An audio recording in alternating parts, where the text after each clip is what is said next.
Hi, my name is Alejandro Carrillo, and I'm a robotics engineer at an agricultural company.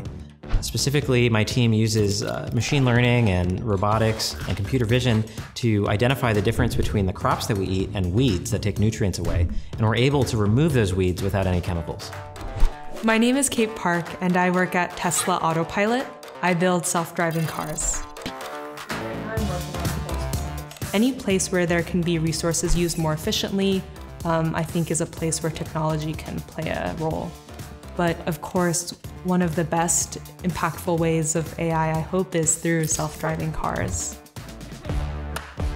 Have you ever wondered how a computer can recognize a face or drive a car? Or maybe you've wondered why it's so hard for a computer to tell the difference between a dog and a bagel? Well, it all has to do with something called computer vision, the way machines interpret images. Let's take a look at a simple example of how computers learn to see. Here are two shapes, an X and an O.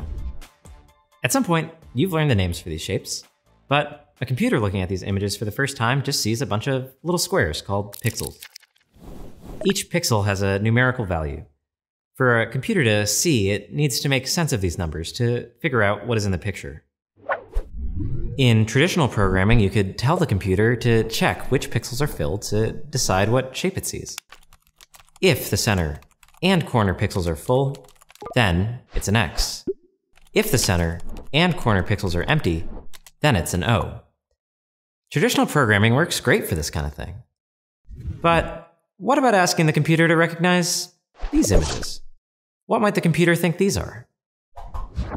We gave the computer a strict definition of what an X looks like. But these images don't fill all the necessary pixels to fit the definition. So if the computer doesn't think these are X's at all. In fact, the computer thinks these are O's because the corners and center pixels are blank. And that fits the definition of an O that we gave it. In this example, traditional programming only works some of the time. But with machine learning, we can teach the computer how to recognize shapes no matter their size, symmetry, or rotation. Teaching a computer requires thousands or even millions of examples of training data and a whole lot of trial and error. So let's start training. Here are some simple shapes we can use to train the computer to see. At first, the computer is completely clueless and makes a totally random guess from a preset group of options. And it guesses wrong. But that's okay, because this is where the computer learns.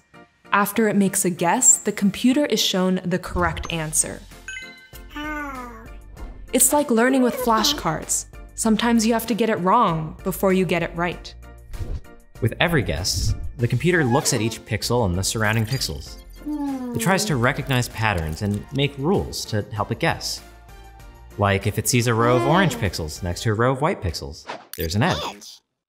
If the computer sees two edges oriented a certain way, say a 90-degree angle, then it's likely to guess that it's looking at a square.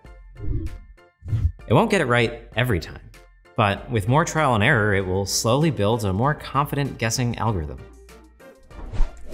Whether it's trying to guess shapes, animals, or any other category, machine learning finds patterns by learning from its mistakes. The training data is used to make a statistical model, which is just a fancy way of saying a guessing machine. When we give it training data, the guessing machine is tuned and optimized to recognize the pictures we gave it, with the hope that it will then be able to recognize new pictures with the same accuracy. It may seem easy to tell the difference between an X and an O, or to even categorize basic shapes, but most images aren't that simple. Let's take a look at how computer vision can learn to recognize complex images, or scenes like ones in the real world. Most complex images can be broken down into small, simple patterns. For example, an eye is made up of two arcs and some circles inside. A wheel is made up of concentric circles and some radial lines. The way a computer recognizes the patterns in all these pixels is by using a neural network made of many layers. The first layer of neurons takes pixel values as numerical inputs to identify edges. The next few layers of neurons take those edges and try to detect simple shapes, until finally the computer puts it all together to understand the scene. It can take hundreds of thousands or even millions of labeled images to train a computer vision system. But sometimes even that's not enough.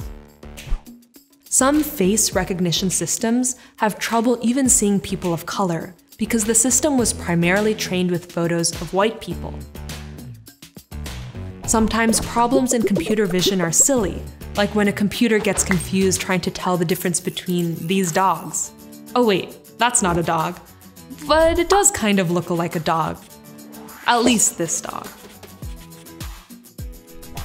But as society relies on computer vision for real problems, like detecting diseases in medical imagery or helping a self-driving car identify pedestrians, it becomes increasingly important that we all understand how these systems work and what types of problems they're appropriate for.